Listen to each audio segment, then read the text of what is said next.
Wali Kota Sebulu Salam mengawali kunjungannya dengan menyambangi rumah Ananda, salah satu calon siswa sekolah rakyat.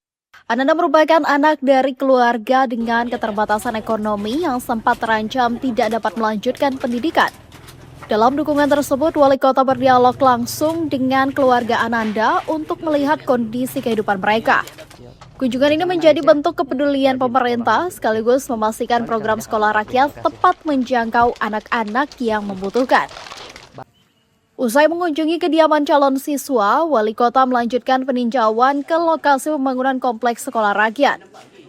Di lokasi, Wali Kota memastikan pekerjaan berjalan sesuai target dan standar yang telah ditetapkan. Berdasarkan laporan pelaksana proyek, hingga saat ini pembangunan telah mencapai sekitar 70%.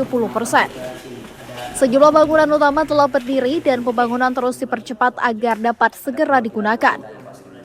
Kami sudah berada di ruang kelas SMA yang sudah siap dipakai. Di sini ucapkan terima kasih kami tentunya kepada Bapak Presiden, Bapak Haji Prabowo Subianto, kemudian juga kepada Pak Kemensos dan Kementerian PUPR dan kementerian terkait. Bahwasanya Sebulu Salam siap beroperasi pada tanggal 31 Juli untuk MPLS SRT 28 Kota Sebulu Salam. Terima kasih.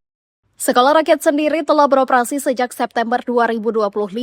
Selama pembangunan gedung permanen berlangsung, kegiatan belajar mengajar dilaksanakan sementara di gedung UPTD Balai Latihan Kerja atau BLK Sebulu Salam.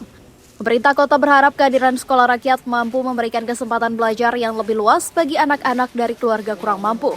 Dengan pembangunan yang terus berjalan, sekolah ini diharapkan segera menjadi tempat tumbuhnya generasi muda yang berkualitas dan berdaya saing. Tim Liputan Kompas TV Sebulu Salam.